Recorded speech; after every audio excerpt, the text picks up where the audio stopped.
Jake Morrison sat in his chair and tried not to lose his temper. He had been listening to the same speech for what felt like hours. The alien standing at the front of the room kept talking about how humans were not good enough, how they did not understand the way things worked in space, how they needed to learn more before anyone would listen to them. Jake looked around the huge meeting room. It floated high above the space station, with windows showing the stars outside. Hundreds of different aliens sat in rows of seats. They came in all shapes and sizes. Some had 3 eyes. Others had 4 arms or scales or fur. But they all had one thing in common. They all thought humans were stupid. The speaker was called Vexthal. He was tall and thin with 3 eyes that could move around separately.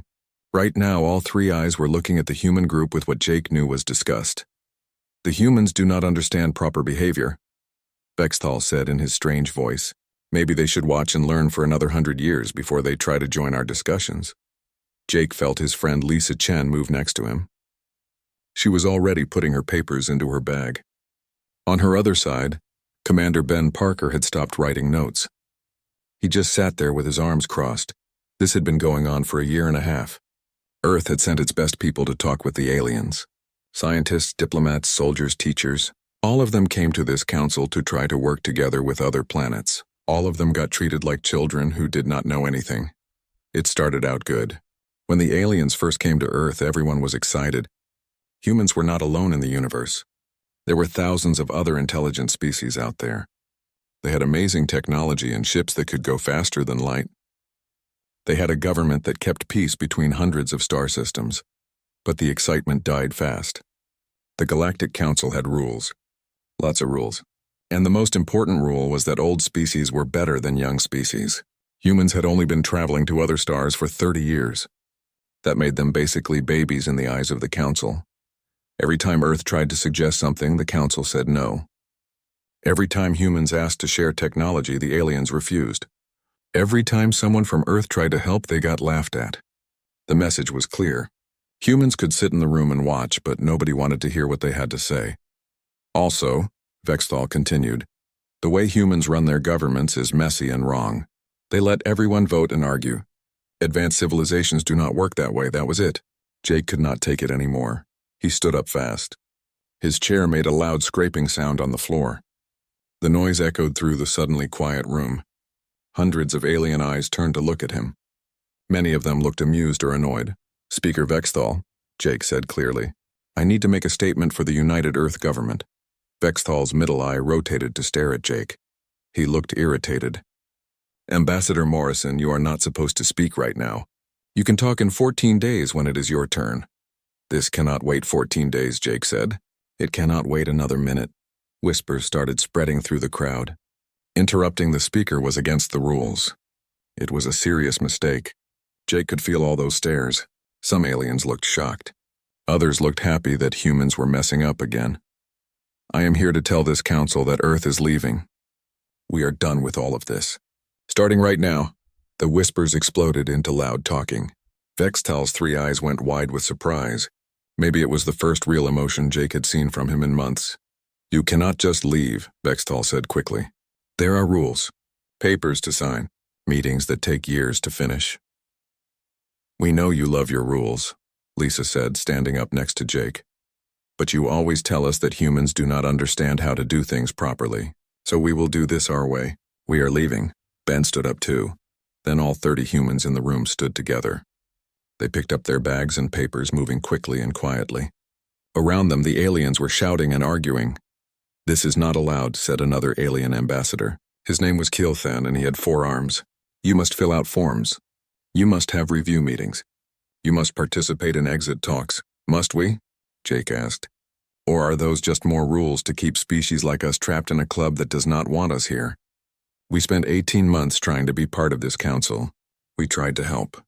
We tried to share. We tried to be patient and polite. What did we get? You made fun of us. You ignored us. You treated us like we did not matter. If you leave, you will be cut off from all galactic trade, Vexthal said, finding his voice again. Your planets will be alone. You will not be allowed to use the special space routes that the Council controls. We will figure it out, Lisa said simply. You are making a huge mistake, said an alien called Thexelar. He was from a powerful military species. Humans need the Council way more than the Council needs humans. Jake stopped at the door and looked back at all the aliens sitting in their fancy chairs. They came from 1,000 different worlds. They had power and technology and centuries of history, and they had just pushed away the one species that actually wanted to work with them. Maybe you're right, Jake said. I guess we will find out. The human group walked out without looking back.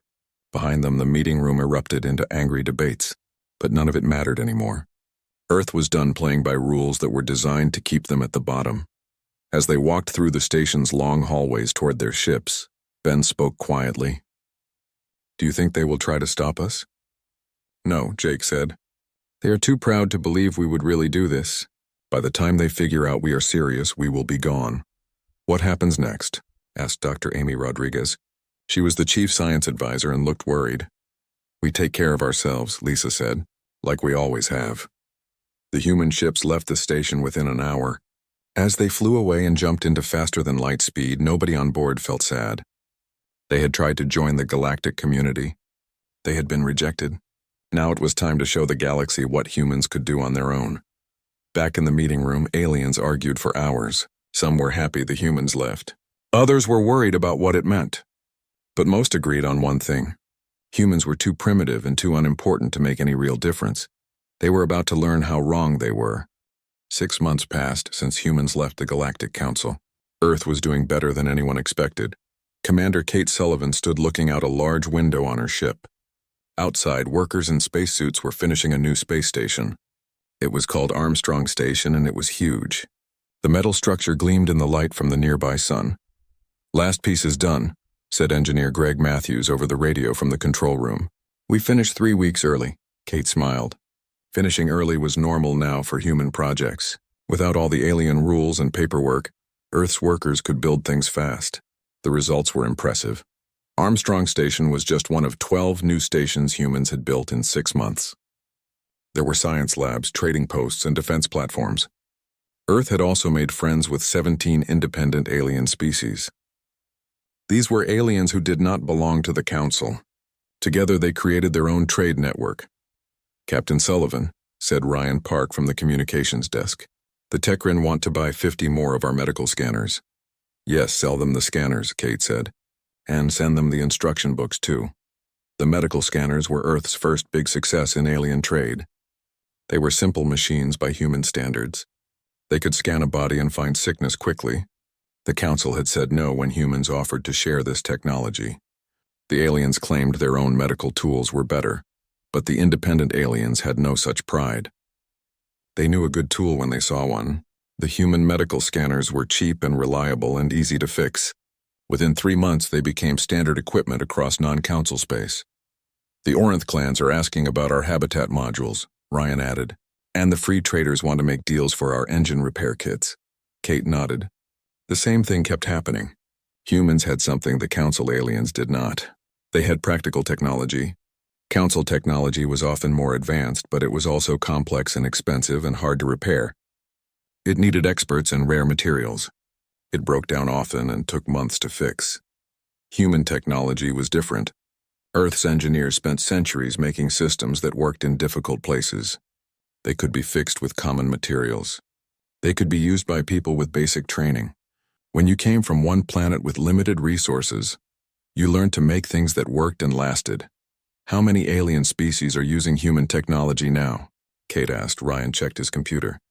347, Captain. And more every day. Down on Earth, Dr. Paul Chen was having a similar conversation in Geneva. He worked for the Global Technology Bureau.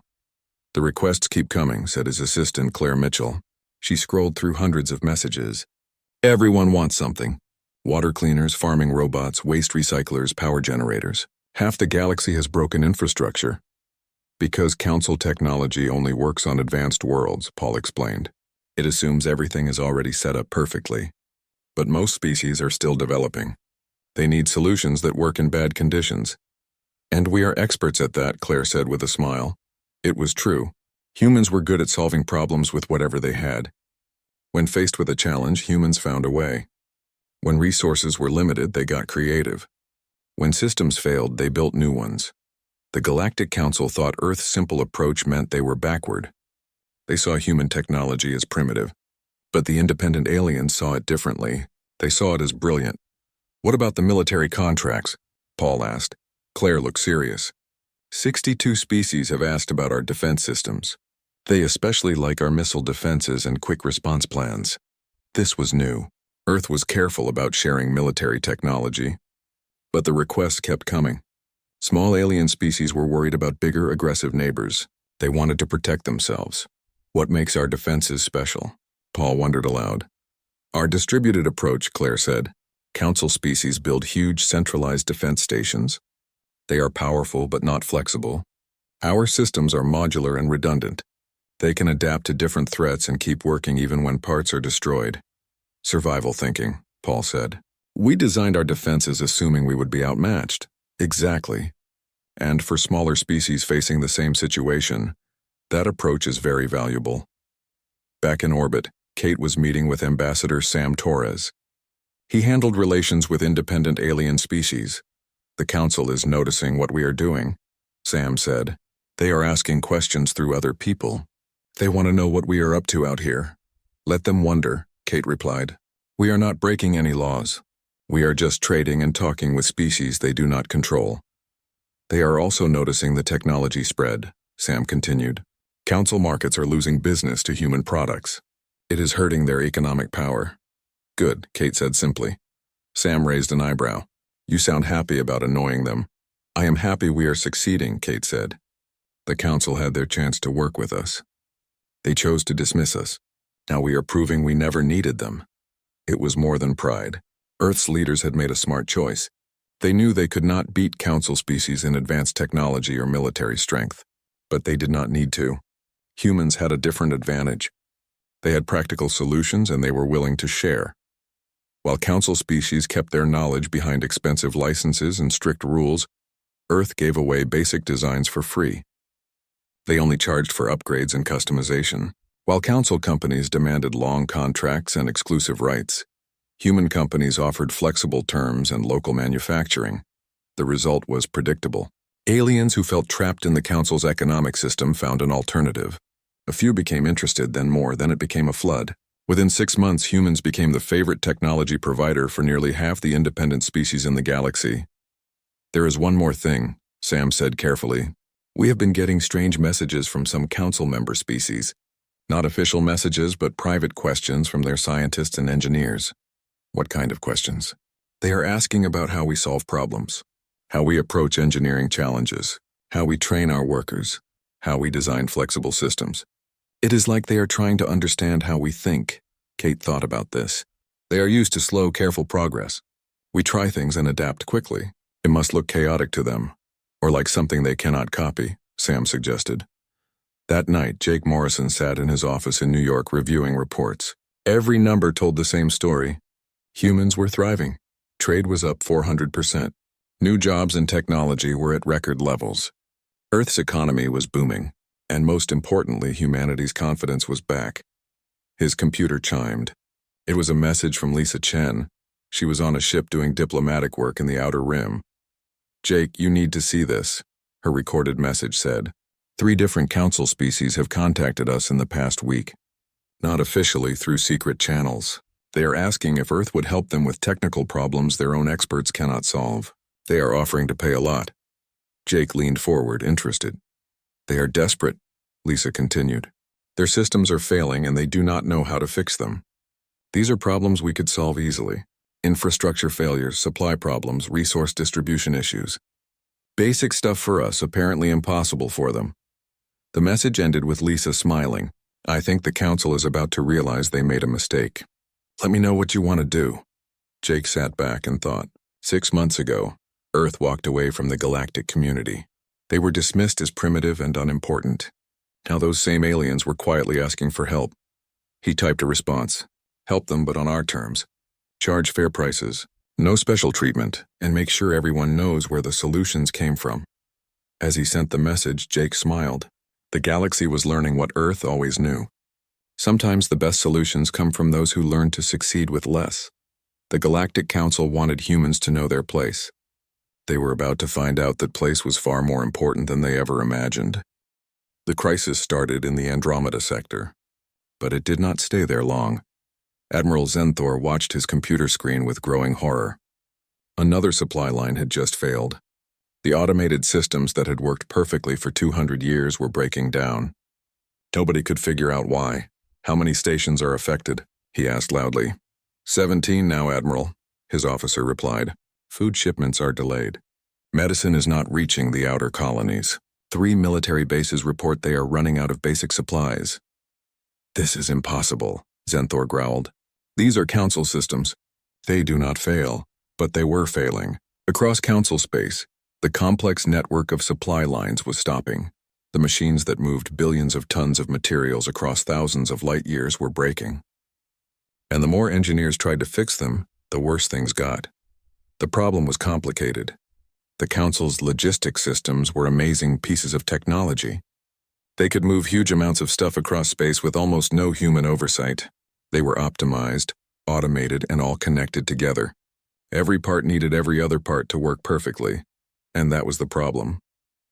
Admiral, we lost contact with Station Gamma 7, another officer said. Their food makers stopped working. They have food for maybe 3 weeks. Send a repair team now. Sir, all repair teams are already helping with other emergencies. We do not have anyone available. Zenthor felt cold fear. His military was one of the most powerful in the galaxy. They had never been unable to respond to a crisis before. Then take teams from less important jobs. We already did that, Admiral. There are just too many failures happening at once. On the Council station, Speaker Vexthal was getting similar reports from across the galaxy. The farming systems that fed billions were breaking down. The power systems were becoming unstable. The water cleaning systems were failing, and nobody could fix them. How did this happen? Vexthal demanded. Our systems are maintained by the best engineers in the galaxy. That is exactly the problem, said Dr. Tolvan from the Scientific Union. Our systems are too advanced. They need constant watching by specialists with years of training. We optimized everything for maximum efficiency. That means there is no backup, no spare systems, no room for error. Explain, Vexthal ordered. Dr. Tolvan showed a picture of Council infrastructure on the big screen. It looked like a huge spiderweb of connections. Look at our supply network. It is perfect for efficiency. Every route is calculated for the best speed. Every warehouse has exactly what is needed. No extra. Every transport runs on a precise schedule. It is perfect. Then why is it failing? Because perfect systems break easily, Dr. Tolvan said quietly. If one piece breaks, everything collapses. We have no spare capacity. Our specialists can keep things running when everything works. But when many things fail at once, we do not have enough experts to fix them all. Then train more experts, Vexthal said impatiently. It takes 10 years to train a qualified infrastructure specialist, Dr. Tolvan said. We do not have 10 years. We might not have 1 month. The room went silent. There must be a solution, Vexthal insisted. There is, said Ambassador Kilthan from the back of the room. We could ask the humans for help. Angry voices erupted immediately. The humans? Vexthal sounded disgusted. They abandoned this council. Why would they help us? And what could they possibly do that our experts cannot? Because their technology is designed differently, Kilthan said calmly. I have been watching their activities since they left. Their systems are simple, have backups, and are easy to repair. They do not need specialists to maintain them. Any decent technician can keep them running. Primitive technology, sneered Thexler. We will not lower ourselves to using human solutions. Then we will watch our civilization collapse, Kilthan replied bluntly. I have the data. Human systems are working perfectly across independent space. Species using their technology report 0 critical failures. Meanwhile, Council space is experiencing a crisis we cannot stop. Vexthal wanted to argue but could not. The truth was clear. The Council needed help. And the only species that could provide it was the one they had spent 18 months insulting. Halfway across the galaxy, Captain Helen Torres was listening to increasingly desperate calls from Council space. Captain, we are picking up emergency distress calls from at least 40 Council colonies, said Dan Wright from Communications. They are asking for immediate help with infrastructure failures. Helen studied the reports carefully. Are they calling us specifically? No, ma'am. They are calling anyone who can help, but we are the only ones responding. What about the Council response? Overwhelmed. They do not have enough repair teams for even a small part of the emergencies. Some colonies say they have not seen a council engineer in weeks. Helen made a decision. Dan, send a message to Earth Command. Tell them the situation. Then start plotting courses to the nearest distress signals. We will help who we can. Without permission from the council? The council does not control humanitarian aid, Helen said firmly. If people need help, we help them. That is the human way. Over the next 2 weeks, human ships started appearing at emergency sites across council space. They were not invited. They were not authorized. But they came anyway. And they fixed problems that council engineers said were impossible to fix. At Station Gamma 7, engineer Nick Russo and his team replaced the broken food makers with human farming systems. The council systems were more efficient but completely broken. The human systems were simpler, but they worked. And the station's own crew could maintain them. On the farming world Tethalon Prime, Dr. Emma Richardson installed small water purifiers to replace the planet's failed central system. The council designed one giant facility that cleaned water for the whole planet. It was amazing engineering, and it was completely dead. The human units were scattered across many locations. Less impressive, but far more reliable. Colony after colony, system after system, human teams arrived with practical solutions. They did not have the most advanced technology, but they had technology that worked, and that was all that mattered. This is humiliating, Thexler complained in an emergency council meeting. We are being rescued by a species we dismissed as primitive. We should be grateful, Kilthan said. The humans are saving lives our own people cannot save. They are making us look incompetent.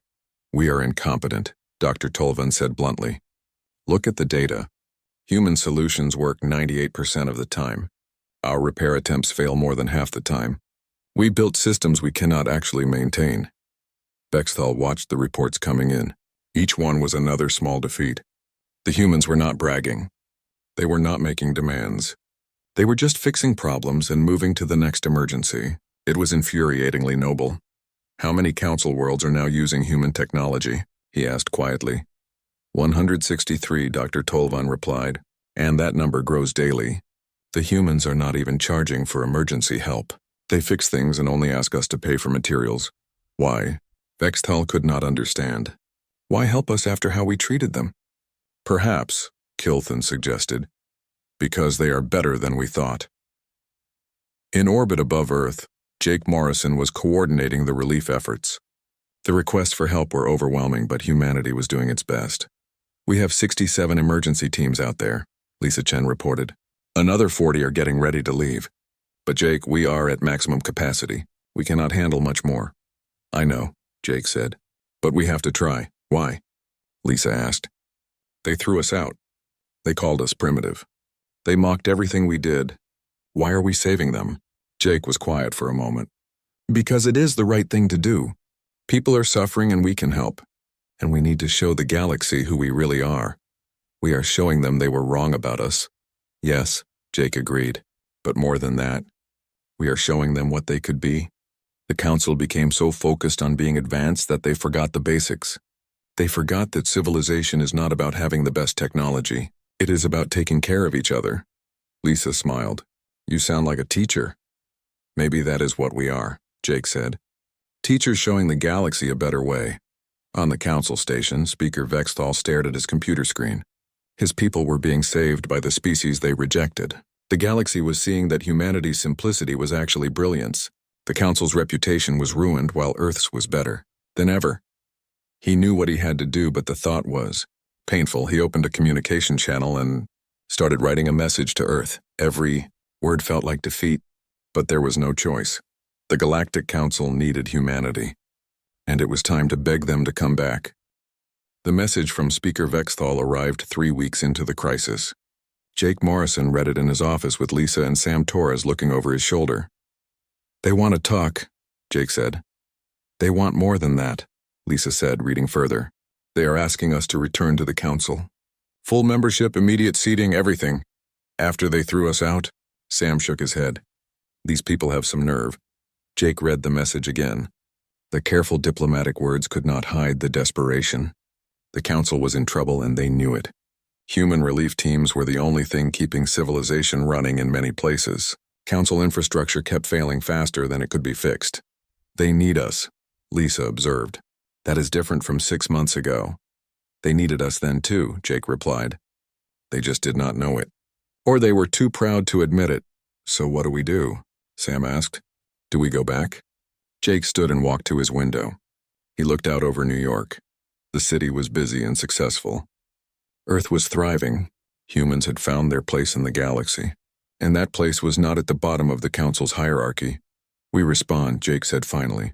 But on our terms. The response Jake sent was short. Earth was willing to attend talks at a neutral location. No promises, no commitments, just a conversation. The message notably did not say anything about returning to the Council. Vexthal's reply came within hours. The Council agreed. Talks would happen on Meridian Station, neutral territory. They could meet in 2 weeks. They are desperate, Lisa noted. The Council never agrees to anything that fast. Jake assembled the team carefully. Lisa would join him, along with Sam Torres and 4 technical advisors. Dr. Amy Rodriguez, Engineer Greg Matthews, Commander Kate Sullivan, and Infrastructure Specialist Nick Russo. They would represent humanity's practical strengths. The journey to Meridian Station took 8 days. The human team spent the time preparing. They knew the Council wanted them back. The question was what would it cost and who would pay? Meridian Station was smaller than the Grand Council Station but more elegant. When the human ships arrived, Ambassador Kilton himself greeted them. Ambassador Morrison, Kilton said with his forearms spread wide. Thank you for coming. Ambassador Kilton, Jake replied. We appreciate the neutral ground. It seemed right, Kilton said as he led them through the station. The Council tends to be more reasonable when not surrounded by symbols of their own power. They met in a conference room with big windows, showing a beautiful nebula outside. The Council group was smaller than Jake expected. Speaker Vexthal, Council Member Thexlar, Dr. Tolvan, and a few technical advisors. Let us skip the formalities, Vexthal began. The Council wishes to invite humanity to return to full membership. Why? Jake asked simply. The direct question seemed to surprise Vexthal. Because Earth is a member of the galactic community. Your place is with the Council. Our place, Lisa said, was apparently as the least important species in the room, to be dismissed and mocked constantly. Why would we return to that? The situation has changed, Vexthal said stiffly. Indeed it has, Jake agreed. Earth has made friends with over 400 independent species. Our technology is used across half the galaxy. Our economy is stronger than ever, and we did all this without the Council's help. In fact, we did it despite the Council actively dismissing us. So I ask again, why would we return? Because the galaxy needs stability, Thexlar said. Your absence created a vacuum. The Council's authority has been questioned. Species are refusing to follow rules. There is chaos, or there is competition, Sam suggested. Species are choosing alternatives to the Council's control. That is not chaos, it is a free market. Dr. Tolvan spoke up calmly. Let us be honest. The Council made mistakes in how we treated humanity. We were dismissive and short-sighted. We failed to see your value. We apologize for that. The apology hung in the air. Jake looked at his team. It was something at least. We appreciate the apology, Jake said. But apologies do not explain why we should return. Because there is work to be done, Dr. Tolvan continued. Work that requires cooperation between all species. The infrastructure crisis showed fundamental problems in how we operate. We need a new approach that includes the practical flexibility humanity demonstrated. You need our help, Kate Sullivan said directly. Yes, Dr. Tolvan admitted. We do, but more than that, we need your perspective. The Council became isolated, focused on advancement for its own sake. You approach problems differently, and that difference has proven valuable. So you want us to come back and fix your problems, Jake said. We want partnership, Kilton said firmly. Real partnership, not the token membership you had before. The Council recognizes now that excluding newer species was a mistake. Your success proved that advancement and age are not the only measures of value. Vexthal looked uncomfortable but nodded. The Council is prepared to offer Earth full voting rights, immediate access to all technology agreements, and a seat on the Security Committee. It was a big offer. Everything humanity had been denied before was now available. And what does Earth have to give in return? Lisa asked. Your expertise in practical engineering, Vexthal said. Your approach to problem solving. Your technology designs. The Council wants Earth to lead an initiative to redesign galactic infrastructure with backup systems and resilience as main goals. Jake sat back thinking. The offer was generous, maybe too generous. The Council was clearly desperate. But this seemed like more than just crisis management. What is the real problem? He asked. What are you not telling us? Vextal and Thexler exchanged looks. Dr. Tolvan took a breath and began. The infrastructure crisis was not an accident, she said. It was a warning. Our analysis shows that Council systems are fundamentally unstable. We optimized everything for efficiency and advancement, but we created a civilization that cannot handle any disruption. One major crisis and everything falls apart. And you think humanity can fix that? Jake asked. No, Dr. Tolvan said. We think humanity can teach us how to build civilizations that survive challenges. You come from a world where resources were limited and problems constant. You developed technologies and ideas designed for resilience, not perfection. That is what we need to learn. You are asking us to rebuild galactic civilization, Lisa said slowly. We are asking you to help us rebuild it better, Kilthan corrected, with input from all species, not just the oldest and most advanced. The Council's top-down approach failed. It is time for a more cooperative model. Jake looked at his team. Kate nodded slightly. Greg looked thoughtful. Amy seemed cautiously hopeful. Sam remained skeptical but open. If we return, Jake said carefully, it will not be to take our position at the bottom of the hierarchy. Earth will participate as an equal partner, with full authority to propose and implement changes. Agreed, Vextal said without hesitation. And we will not abandon the independent species we made friends with. Our diplomatic and trade agreements continue regardless of Council politics. Agreed. And if the Council returns to its old habits of dismissing species it considers inferior, we leave again. No negotiations, no discussions. We just go. Vextal's eyes showed discomfort, but he nodded. Agreed. Then we will take your proposal back to Earth for consideration, Jake said. You will have our answer in 1 week. Thank you, Ambassador Morrison, Kilthan said. That is all we ask. As the human team prepared to leave, Dr. Tolvan approached Jake privately. May I speak with you honestly? She asked. Of course. The Council is frightened, she said quietly. We ruled the galaxy for so long that we forgot how fragile that rule was. Your departure showed other species that alternatives exist. The infrastructure crisis showed us we are not as strong as we believed. We need you, yes. But more than that, we need to change. And change is terrifying for species that have been in power for thousands of years. Why are you telling me this? Jake asked. Because I want you to come back, Dr. Tolvan said. Not for the Council's sake, but for the galaxy's. We need what you can teach us. But I also want you to know the resistance to change is real. There will be Council members who resent you, who work against you, who try to return to the old ways. If you return, you will have allies, but you will also have enemies. I appreciate the honesty, Jake said. One more thing, Dr. Tolvan added. Your relief teams are still out there helping people. You did not have to do that. The Council does not deserve your kindness, but thank you. Jake nodded. We helped because it was right, not because it was deserved. The journey back to Earth was quiet. The team talked, analyzed, and debated. By the time they reached home, they had a recommendation. 5 days later, Jake sent the response. Earth would return to the Galactic Council under the agreed terms. But the message included one more condition. The Council would host a summit within 6 months, open to all species, both member and independent, to discuss reforms. If the Council truly wanted change, they would have to prove it. And humanity would make sure they did. 3 months after Earth returned to the Galactic Council, the summit was happening. The space station hosting the event had been quickly expanded to fit representatives from over 900 species.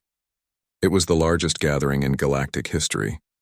The chaos was magnificent. Council members talked with independent traders. Ancient civilizations met newly spacefaring species. Everywhere, the old rules about who was important were being challenged. Ambassador Jake Morrison stood at the main podium, ready to open the third day of meetings. Behind him sat the Reformed Security Committee, representatives from the Krovan Dominion, the Meridian Cluster, the Scientific Union, and 3 new seats, including Earth. The session will start, Jake announced. He had been elected summit coordinator by majority vote. A year ago, this would have been impossible. Today we discuss Proposal 847, The restructuring of galactic infrastructure standards. Engineer Greg Matthews stood to present. Over the past months, Greg and his team worked with engineers from 80 different species to create new infrastructure guidelines. The goal was simple: replace the Council's fragile systems with resilient alternatives. The core principle, Greg explained, is backup through simplicity. Instead of single huge facilities that serve entire planets, we propose distributed networks of smaller installations. Instead of systems needing specialist maintenance, we design for general skill levels. The technology might be less impressive, but it works. This will reduce efficiency by 12%, objected a council engineer. That is not acceptable. It will increase reliability by 300%, Greg replied. During the recent crisis, systems built on these principles worked 98% of the time. Traditional council systems failed 57% of the time. I would trade 12% efficiency for that level of reliability any day. The vote was close, but the proposal passed. It was the 43rd reform approved by the summit. There were hundreds more being debated. The process was messy, loud, and slow. It was also the most democratic the galaxy had ever been. In a side room, Ambassador Lisa Chen was talking with a group of newly spacefaring species. They wanted to form a mutual defense agreement separate from the Council's military. The idea horrified traditionalists but interested the reformers. The Council should not control all security, argued Ambassador Kyle Barnes. Smaller species need the ability to protect themselves without waiting for Council approval. The Council exists to prevent conflicts, countered Admiral Zenthor. He had become an unexpected supporter of reform after the crisis humbled him. Multiple military alliances could lead to arms races and wars. Or it could lead to distributed security that does not collapse when the central authority fails, Lisa suggested. Like infrastructure backup but for defense. Multiple systems that ensure someone can always respond to threats. The debate lasted hours, but slowly a compromise formed. Regional security councils with oversight from the central authority. Not perfect, but better than either extreme. Across the station, Dr. Amy Rodriguez was presenting research to mixed groups of council scientists and independent researchers. The topic was technology advancement philosophy, and it was getting major attention. For centuries, the Council measured advancement by complexity, Amy explained. The most sophisticated technology was considered best. But our research shows that sophistication and usefulness are not the same thing. A complex machine that fails under stress is less advanced than a simple machine that works reliably. Are you saying we should abandon advanced research? Asked Dr. Tolvin, who had become one of humanity's strongest supporters. Not at all, Amy replied. I am saying we should define advancement differently. Instead of asking how sophisticated we can make this, we should ask how reliable we can make this and how many people can use this. True advancement is technology that improves lives, not technology that impresses other engineers. The scientific union was divided on the idea, but younger researchers loved it. A new generation of scientists was forming, one that valued practical use as much as theoretical advancement. In the main hall, Speaker Vexthal was addressing a concern from the Independent Species Group. Despite his initial resistance, Vexthal had become one of the summit's most effective moderators. The crisis changed him, though he would never admit it. The independent species request guaranteed representation in council decisions, Vexthal summarized. This would fundamentally change the council's structure. Such changes need careful thought. The council's old structure nearly destroyed galactic civilization, countered Ambassador Kilthan. Maybe fundamental change is exactly what we need. The humans destroyed nothing, Thexelar said. He too had changed. His respect for humanity earned by watching their relief team save his people. We nearly destroyed ourselves through pride. The humans simply removed themselves from our broken system and showed everyone that alternatives existed, added Ambassador Maria Santos of the Free Traders Guild. For the first time in thousands of years, species had choices. They could work with the council, or they could work with independent networks, or they could work with humans. Competition forced improvement. So you propose permanent separation? Vexthal asked. I propose federation, Maria replied. A galactic system where the council coordinates but does not control. Where species can keep their independence while participating in joint efforts. Where power is distributed, not centralized. The debate went on for 3 days. The final vote created a new framework. The Galactic Cooperative, a federation of regional councils coordinated by the central authority. Each region would have freedom in local affairs while participating in galaxy-wide projects. Humanity, despite being one of the newer spacefaring species, would lead one of the 6 regions. On the summit's final day, Jake stood again at the main podium to give closing remarks. Behind him sat representatives from nearly 1,000 species, tired but hopeful. 6 months ago, humanity walked away from the Galactic Council, Jake began. We were told we were too primitive, too young, too unimportant to contribute. We were treated as children who did not understand how advanced civilizations worked. He paused, looking across the assembly. We were wrong to walk away, not because the council was right, but because leaving the table meant giving up the chance to make things better. We could have stayed and fought for change. We chose the easier path of leaving. This admission surprised many. Jake saw Vexthal's eyes widen. But the council was also wrong, Jake continued. Wrong to dismiss us. Wrong to value age over new ideas. Wrong to build a hierarchy based on who had been in space longest rather than who could contribute most. That hierarchy nearly destroyed you when crisis came and your rigid systems could not adapt. What happened next was interesting. The council had a crisis they could not solve. Humanity had solutions but no authority. Independent species had needs but no voice. And somehow we all ended up helping each other anyway. The relief efforts during the crisis were not about Earth proving its worth. They were about people helping people because it was right. And in doing so, we accidentally discovered what the galaxy could be if we actually worked together instead of competing for status. Jake gestured to the assembly. This summit represents something unprecedented. Species that have never been heard are speaking. Ideas that challenge traditions are being considered. Reforms that would have been impossible a year ago are being done. Is it messy? Yes. Is it slow? Very. But it is also real progress toward a galactic civilization that works for everyone, not just the oldest and most powerful. Earth does not return to the Galactic Council seeking recognition or status.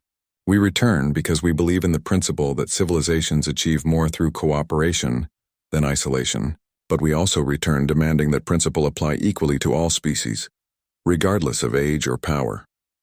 The crisis taught us all lessons. For the Council, it showed that advancement without flexibility is fragile. For Earth, it showed that isolation means giving up the chance to shape the future. For independent species, it showed that alternatives to established power are possible. The question now is, what do we build from these lessons? Do we return to the old hierarchies and hope the next crisis does not find us unprepared? Or do we build something new, something more resilient, something that values every species' contribution? Jake looked directly at Vexthal. Speaker, you asked 6 months ago what humanity could offer the Council. The answer is not our technology or our engineering. The answer is a reminder that civilization is not about being the most advanced. It is about taking care of each other, especially in crisis. It is about building systems that serve everyone, not just the elite. It is about recognizing that sometimes the newest voice has the most important things to say. The assembly was silent. Then slowly, Ambassador Kilthan began to clap. Others joined. First the independent species, then reformers, then traditionalists who had been convinced by months of cooperation. Even Vexthal, after a moment, added his approval. This summit is not an ending, Jake concluded. It is a beginning. We voted on reforms, but doing them will take years. There will be resistance, problems, and failures. But if we stay committed to cooperation, to listening to all voices, to valuing flexibility as much as sophistication, then